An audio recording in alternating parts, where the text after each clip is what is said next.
madaxdaas waxaa si shakhsi ah ugu afduuban Jubbaland muddo dheer mar raba afduubka ina aad u sii fasiro seeyahay laakiin afduub dhaqaale afduub siyaasadeed afduub amni afduub intaba waa jira afiican inaan jeclaan lahaa inaan xusuusiyo walaalkay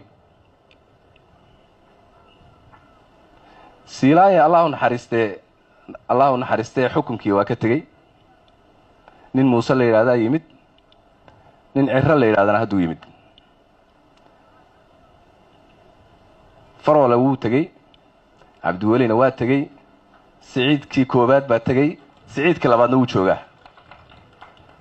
Cabdikariim Xuseen Guulad waa tagay Xaaf waa tagay Qoorqoor nin la yiraahdo jooga Ali Cabdullaahi Cusub waa tagay Maxamed Cabdiwaar waa tagay Ali Guudlaaw nin la yiraahdo jira Shariif Xasan Tag lafta garan nin la yiraahdo jooga Xasan Sheekhi hore wuu tagay Farmaajo yimid oo tagay Xasan Sheekhi kala jooga waxaan leeyahay marka haddaan guga kuu kordhaa gabow mooyee ku tarin garaad iyo waaye arag ilaa wax ma dhaantid geed sida dastuurka Jubbaland qabo qodobkiisa 7aad oo aad dastuur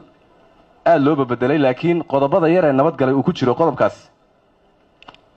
madaxweynaha waxaa u furan oo kaliya u banaan inuu 2 jeer xilka qabto labadii jeer iyo in ka badan waa dhamaatay sidaa darteed madaxweynuhu ma haysto wax sharciyad ah iyo wax mandate ah oo uu ku maamulo doorasho iyo dal midna maalmahan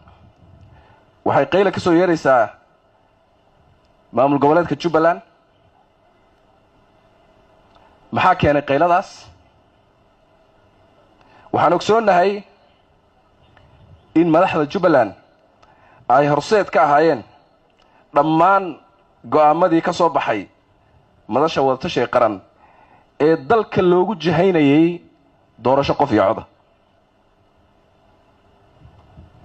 waxay saxiixeen dhammaan heshiisyadii arrintaas lagu go'aaminayay oo si gaar ah ugu xusnaa in dalka laga qabto doorasho qof iyo cod in la dhiso hal guddi oo qaran oo loo yaqaan guddiga qaran ee doorashooyinka iyo sohdimaha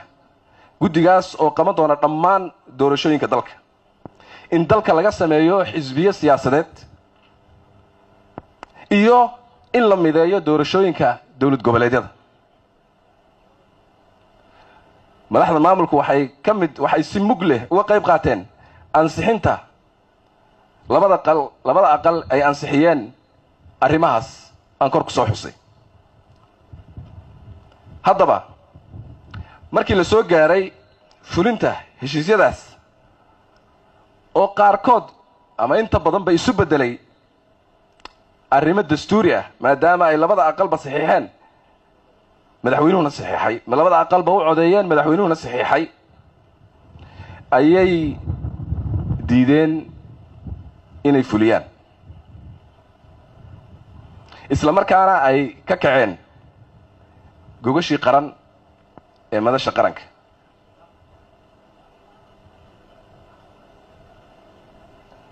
waxaan ku bixinay dadaal kasta oo aan isku dayayno in aan ku soo celinno madaxdaas gogasha qaran annagoo diyaar la ahayn mar walba oo caqli celin tanaasul iyo soo dhaweyn waxaan hakinnay shirki socday muddo si aan ugu soo qancinno waxayna nagu qaatay shirkaasi inuu socdo 30 beri oo xiriir ah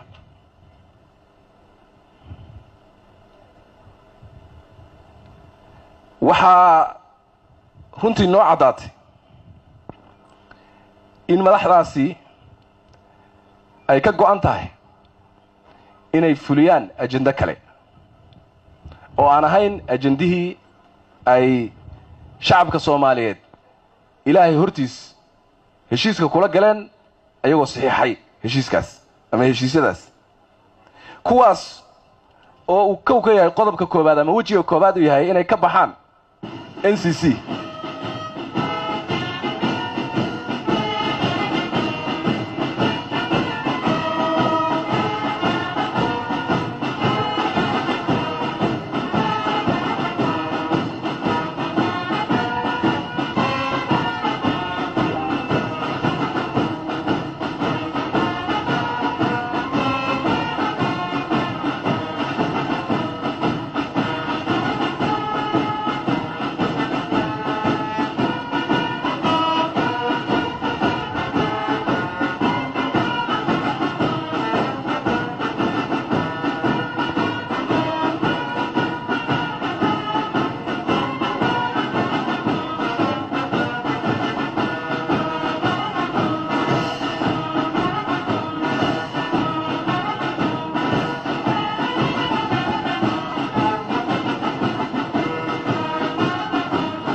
madaxdaas waxaa ka go'an inay fuliyaan ajandayaashaas oo ugu horeeyo inay ka baxaan taladii qaran ee ay qaybta ka ahaayeen in hoggaanka Jubbaland uu isku carashubo iyo in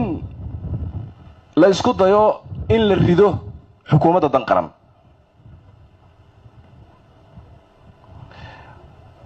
hoggaanku wuxuu abuuray narrative halisa oo oranaya waxaa maqan deegaanada dalka qaar waxaan soo xusuustay sheekadii ahayd saddexdii nin ee kii indhaha la'aa indhoolaha iyo kii dhagaha la'aa iyo kii lugaha la'aa ee kii indhaha la'aa uu yidhi kii dhagaha la'aa uu yidhi shanqar baan maqlaa uuna dhagalayahay shanqar baan maqlaa buu leeyahy si uu dhagaa u helo si uu wax u maqlaso inuu dhagaleeyahay ma kama horrayn haddii deegaanadaas lagu daysanayo ama la rabo in la yidhaahdo waa la tabay haddii la rabo in la tabo waa in horta meeshooda la gaadho deegaanka la tabsan yahay ee bannaanka laga sheegay waa deegaan dadkiisu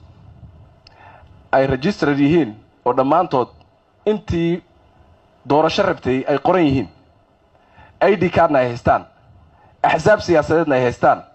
local governmentigiina oo dhanna ay doorteen oo ay dhisteen way marka si aad u tabto oo waxaad sheegaysaa ay sax u noqoto horta meeshaa soo gaad haddii kale waxaad noqonaysaa ninkii dhagaha lahaa ee yidhi shanqar baan maqlay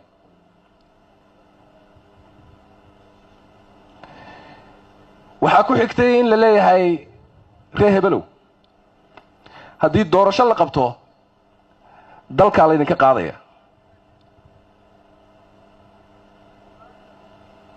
doorasho qof iyo codi micnaheedu waxaa weeye ka dareera dhulka waa laydinka qaxaynaya dhulka dad kalaa imaanaya dhulkiina laydinka qaadaya waxaan soo xusuustay sijaalkii ama doodii dhex martay nebiyullaahi muuse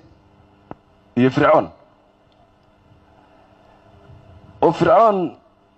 qaala almala'u min qowmi fircawna ina haadaa la saaxirun caliim qoladii madaxda ahayd ee fircoon saaxiibadiis ahayd muuse waxay ku yidhaahdeen kan waa sixir saaxiroole diib ah oo sixirnimadiisu uu aad u xeel dheer tahay weye waxay ku sii dareen yuriidu an yukhrijakum min ardikum bisixri wuxuu rabaa dhulkiina inuu ka kaxeeyo asna maxaa loo soo diray inuu xoreeyo ummadda nebiyullaahi muuse inuu dadka xoreeyaa loo soo diray ayaguna waxay leeyihiin dhulkiina inuu ka qaato o idinka kaxeeyuu rabaa qisadu isu ekaa annagu waxaan rabnaa dadku inay xoroobaan oy codkooda ku codbixiyaan cidday rabaan cod siiyaan asna wuxuu leeyahay dalkiina laydinka kaxaynaya say isu qabanaysaa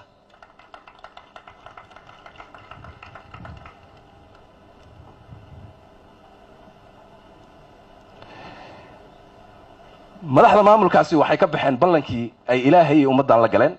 waxay ka baxeen ballan aniga ay la galeen si gaar ah oo markhaatiyo leh sidaa darteed waxba laguma aamini karo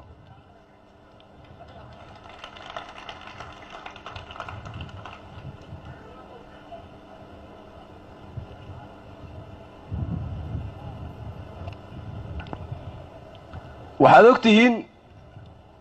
madaxdaas waxaa si shakhsi ah ugu afduuban Jubbaland muddo dheer mar raba afduubka inay aad u sii fasiro seeyahay laakiin afduub dhaqaale afduub siyaasadeed afduub amniye afduub intaba waa jira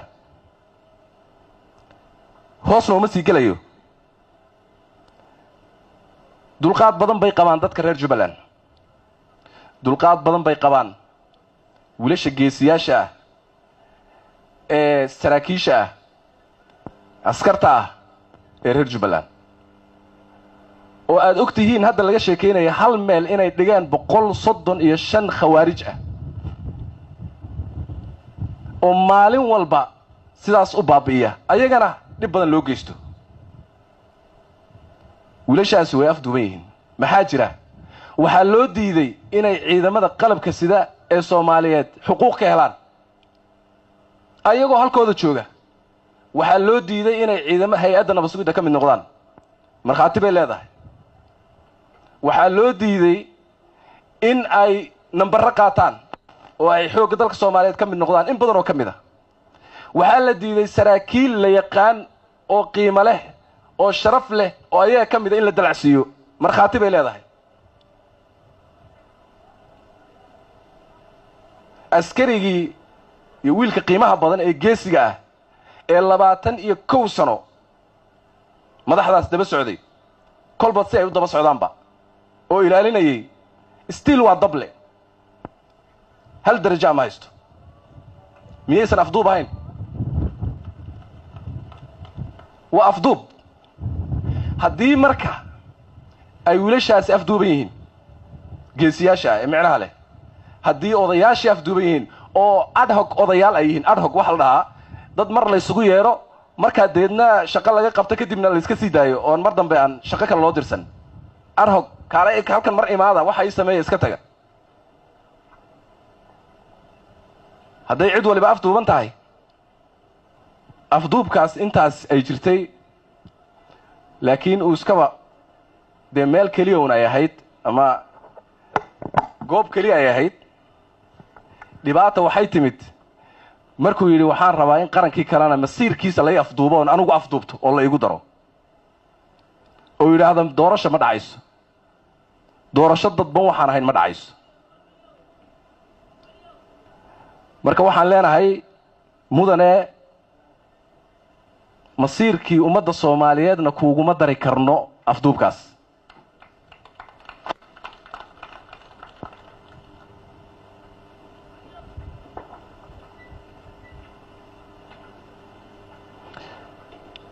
waxaa fiican inaan jeclaan lahaa inaan xusuusiyo walaalkay siilaaya allahu naxariistee xukunkii waa ka tegey nin muuse la yidhahdaa yimid nin cirro la yidhahdana hadduu yimid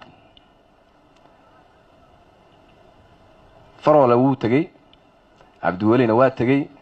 siciidkii koobaad baa tegey siciidkii labaadna wuu joogaa cabdikariim xuseen guuled waa tegey xaaf waa tegey qoorqoor nin la yidhahdaa jooga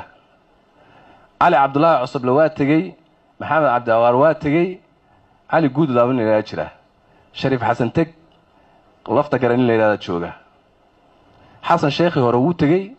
farmaajo yimid oo tegey xasan sheekhi kalaa jooga waxaan leeyahay marka haddaan guga kuu kordhaa gabow mooyee ku tarin garaad iyo waaye arag ilaan wax ma dhaantid geed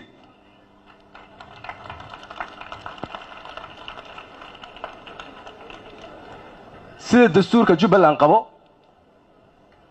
qodobkiisa 7aad oo aad dastuur aad loo bedelay laakiin qodobada yar ee nabad galay uu ku jiro qodobkaas madaxweynaha waxaa u furan oo keliya u bannaan inuu 2 jeer xilka qabto 2dii jeer iyo in ka badanna waa dhammaatay sidaa darteed madaxweynuhu ma haysto wax sharciyad ah iyo wax mandate ah oo uu ku maamulo doorasho iyo dal midna processka Kismaayo ka socdo ee madaxweynuhu wado waa sharci darro waxa ka dhashaana waa sharci darro hal xaaraanihina nirir xalaala ma dhasho mana la aqbali karo waxaan ugu baaqayaa dadka reer Jubbaland in ay tashadaan sidii uusan u dhici lahayn firaaq siyaasi ah ciidamada amniga ee kala duwan waxaan ugu baaqayaa inay ka fogaadaan siyaasadda si professionalna ay shaqadooda u qabsadaan difaacaan dalka lana jihaadaan oo la dagaalamaan cadowga oo ay joogaan furmahooda ilaaliyaan nabadgelyada shacabka walaalkay waxaan ugu baaqayaa inuusan ciidamada marna u adeegsan arrimaha siyaasadda waana dembi aan la isooga hari doonin hadday dhacdo waxayna keeni doontaa hadday dhacdo burbur ku yimaada ciidamada muhiimka ah ee muddada dheer la soo dhisayay waxaan guud ahaan reer Jubbaland ee ugu baaqayaa inay ilaaliyaan midnimadooda nabadooda iyo xasiloonaantooda in ay taageeraan dadaalka ay dawladda federaalka wado ee ay ugu jirto sidii ay awoodooda ugu soo celin lahayd isla markaana ay u exercise garan lahaayeen powerkooda si ay u doortaan madaxdooda si xor iyo xalaal ah waxaan diyaar u nahay in aan tagno deegaanka kana qayb qaadanno isu keenida dadka maslaxayntooda midayntooda iyo walaalayntooda